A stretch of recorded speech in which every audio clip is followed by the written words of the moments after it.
we've been studying this week, going through options that we have and looking at this or that scenarios, and we're going to continue with that idea. Matthew chapter 7, verse 13, Jesus is getting close to the end of his Sermon on the Mount, or at least as it's recorded by Matthew. And it says, "Enter by the narrow gate, for wide is the gate and broad is the way that leads to destruction, and there are many who go in by it, because narrow is the gate and difficult is the way which leads to life, and there are few who find it." So we want to look at these two different options, the this or that, if you will. The one of the path that's taken by the many versus the one that's taken by few. Few go down that particular road. You know, to get where you want to go, you have to choose a route or route, whatever, a path, a way, a road, whatever it is, you have to choose the way you're going to go. And sometimes you make that choice based on the direction you want to go and how fast it's going to get there. Sometimes my GPS, I punch that in, it says fastest route, whatever I'm going to use route. The fastest route you want to go, and it's going to tell me which way I want to go based on that. But sometimes I don't care exactly how fast I'm going to get somewhere. So sometimes I want the most fuel efficient. And so I can take that route. And sometimes there are different ways, but most of the time, what's really going to determine what route I want to take is based on the destination I'm trying to get to. Where am I trying to go? And we have one of two choices here. It's this or that. So we're going to look at that as we go along. Let's look at, first of all, he talks about wide is the gate and broad is the way, and there are many who go in by it. There's many people who take this road. And matter of fact, we've all taken this road, at least up to this point. Some of us are still on that road. Why do many take that road? Well, it's a broad way. It looks like the easy way. Compared to the other side, it looks like it's a little more challenging to go that other way, so we tend to take the easy way. We don't really want the challenge, and so we take the easy road, and that's the deception of sin. In Luke chapter 19, Jesus is giving a parable here, and he's talking about a king who's trying to set up authority over this kingdom, and he's going to come back at some point, and he's going to take a reckoning of what responsibility he's given to these people. And to some, he gave some responsibilities with the amount of money that they were given so that they would exchange that money for goods. But there was a certain group, like we find here in verse 14. But his citizens hated him and sent a delegation after him saying, "We will not have this man to reign over us." You know why people take that easy road, or what looks like the easy road? Because I'm in charge. See, if I follow this other way, then I don't get to do what I want. I don't get to be in charge of my own life, and that just seems easier. If I get to make all my own decisions, well, that just seems easier. I don't have to listen to anybody else. I don't have to do what they tell me to do. Every kid thinks that when they're about 13 years old to about 19 years old. They get out on their own, and about 25, they go, "What did I do?" Right? If you're old enough, you know what I'm talking about. Because we all think that that's the easy way to be able to do what I want to do. I don't want somebody in charge of my life. But here's the thing. That's the path that leads to destruction. It's really not the easy path. See, that's the deception behind all of that. It's really not all that easy. And we'll look into that as to why that is the case. 1 John chapter 3 and verse 8 says, "He who sins is of the devil. For the devil has sinned from the beginning. For this purpose the Son of God was manifested, that he might destroy the works of the devil. Whoever has been born of God does not sin, for his seed remains in him, and he cannot sin because he has been born of God. In this the children of God and the children of the devil are manifest. Whoever does not practice righteousness is not of God." Let me back up. "Nor is he who does not love his brother." Do you see the relationship here? You're not really in charge anyway. See, that's the deception. If you think you're in charge, you're not. Who's in charge? The devil. He's having his way with you. And he's getting whatever he wants out of you. Because he's talking about here a difference in someone who practices righteousness and one who practices sin. And if we go down that broad path and we continue down that broad path that everybody else is traveling to, just because we're with everybody else doesn't mean we're the ones in charge. It doesn't mean that we're going the exact way that we want to go. It just means that the devil's in control. And that's the deception, and we need to realize that. That's why that path leads to destruction. In 2 Peter chapter 2, we are introduced, now this term is not used, but some false prophets or false teachers are being discussed here, and the term that is not used is the term Gnostic. But the basic idea of a Gnostic doctrine is this, that Jesus didn't come in the flesh. Because the flesh and the spirit, you see, they're opposed to one another. And so Jesus couldn't possibly have come in the flesh because the flesh in and of itself is sinful. Now, this is not my doctrine. Again, it's the Gnostic doctrine. And what it was an excuse. If you're in the spirit, you do spiritual things at that moment, but every other time, if you do something that's of the flesh, well, that's just who you are. That's your nature. And so it's excusable to do that, which is why Jesus didn't come in the flesh, because he had to be perfect. He was only a spiritual being. So when you read about the Antichrist, that talks about in 1 John and 2 Peter, why is he the Antichrist? Well, because he didn't believe that Jesus came in the flesh. It's a Gnostic doctrine. So he's going to deal with that here as he talks about in 2 Peter 2 and verse 17 about those teachers. These are wells without water, clouds carried by a tempest, for whom is reserved the blackness of darkness forever. Stop there for just a moment. You're thirsty. You're walking on the side of the road and you're thirsty, and you come across this water cooler, this water fountain. And you go to, here's where it has happened to me. Maybe you'll really identify with this. I've been at the zoo. You ever been at the zoo and been thirsty? And you come up to the water fountain and you turn that thing and it doesn't come on? Man, it's brutal, because then they want a $4 bottle of water. That's why they turn that thing off. I'm thirsty. I want something to drink. That's what these teachers are. They're empty promises.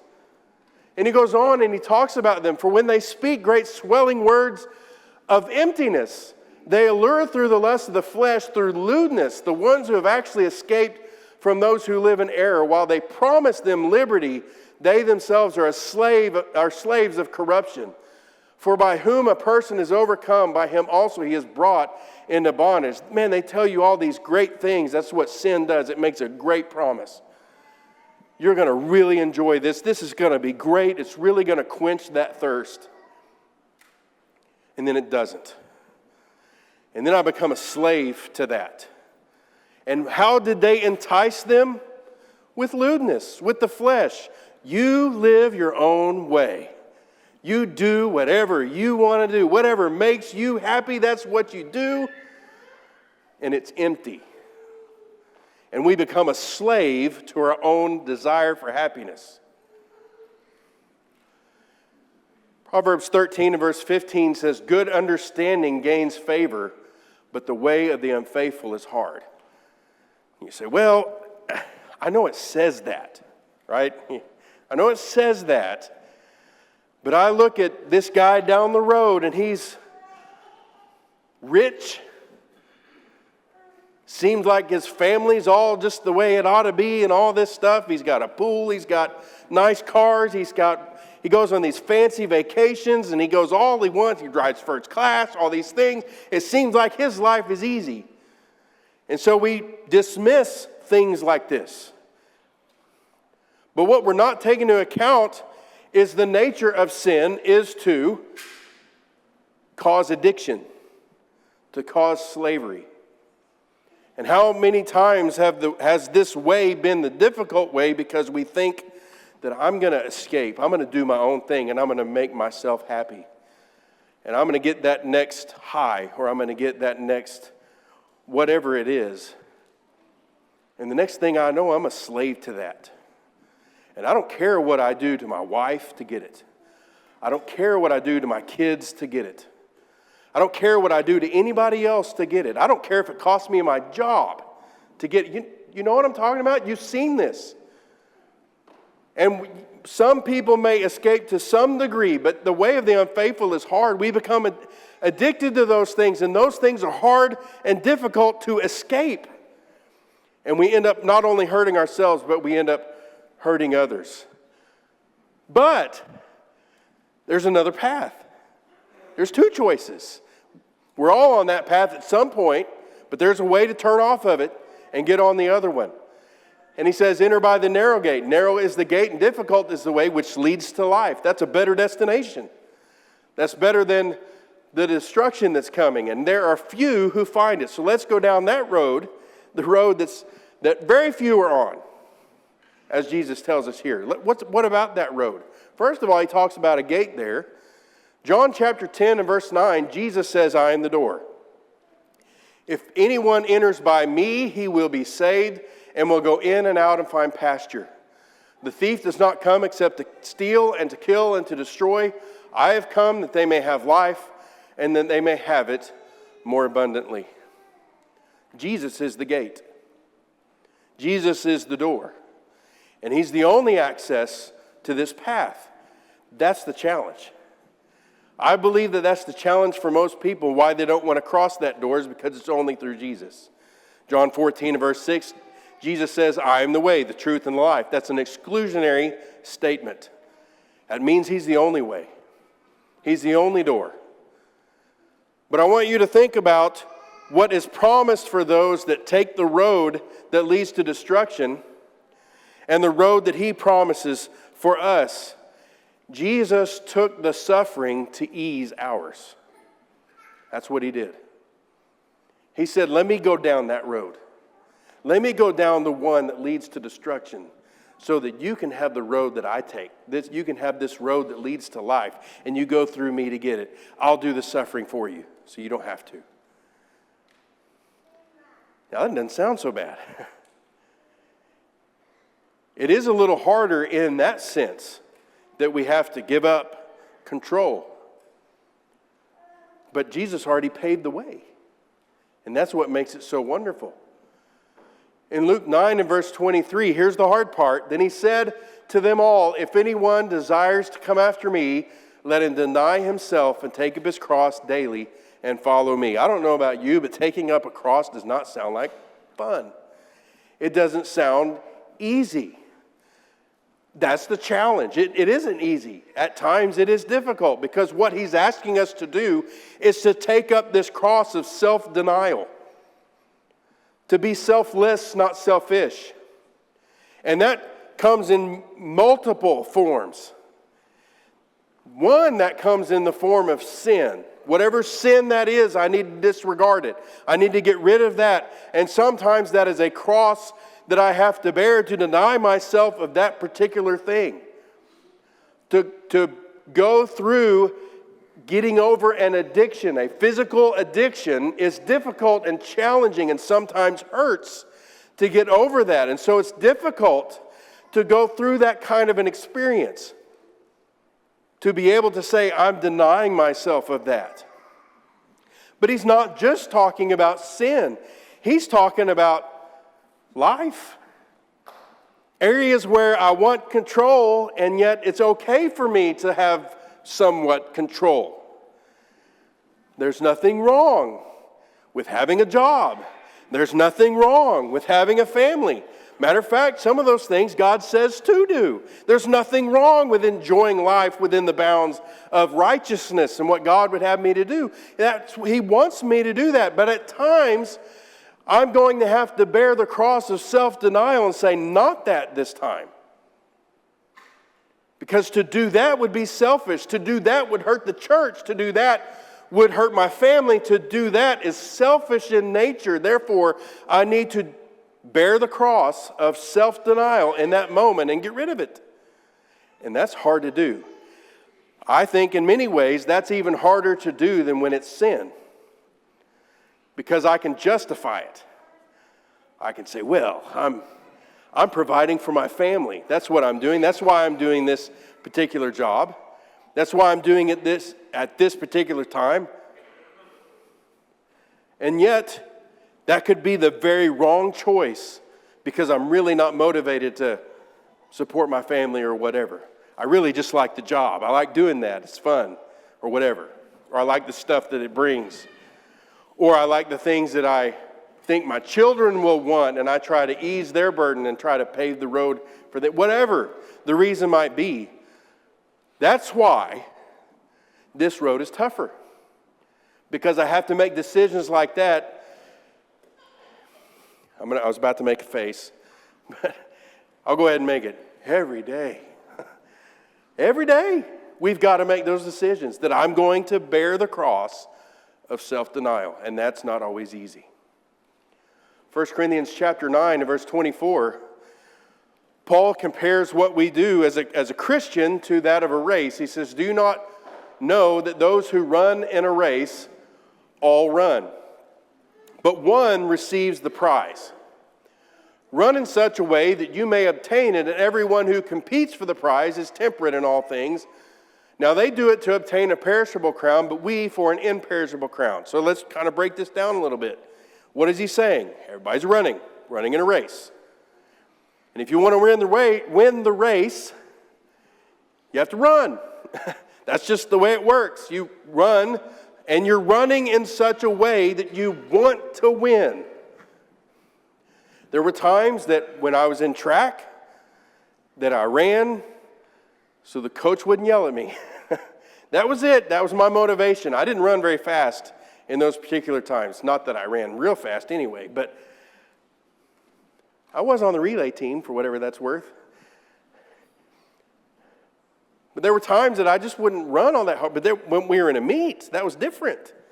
That's when I really tried to run, which was a big mistake because practice is what's going to get you there on game day, which is the next part of what we'll talk about in just a minute. But there's a difference in the motivation there. I don't want coach to yell at me, so I'll run just enough to get by versus I want to win. And so I'm going to do whatever it takes to win. And that's why he's temperate in all things. Self-controlled. That I control my life in such a way where obviously right now I am not preparing to win a race. I have not been temperate in all things. My diet has not been self-controlled. I haven't been out there trying to run, anything like that. I'm not trying to win a race. If I want to try to win a race, I'm going to have to lose weight. I'm going to have to control my diet. I'm going to have to control my exercise, and I'm going to have to do that on a daily basis, daily denying myself of the things that I want in order to obtain a prize. That's the idea, self-control, temperance. And he says, now, they do it to receive a perishable crown. If you're a kid right now and you've been involved in soccer or bowling, bowling was my day, I don't know if y'all still do that, but and you get these little trophies for what you've done, maybe you even won your little league, whatever, at some point your parents are going to throw those away. They just do, because they don't really mean anything. They're not all that. You can just go down to the local trophy shop and you can buy one and you can put whatever you want on it. I mean, that's really, you can go to Vistaprint and have one printed right there for you and say whatever you want. 3D printers, whatever. They're perishable, they're useless, they're vain, they're empty. So he says that's not the kind of race we're running. We're not running for a prize that is perishable, that is pretty useless. You know the one thing I learned about being a sports fan?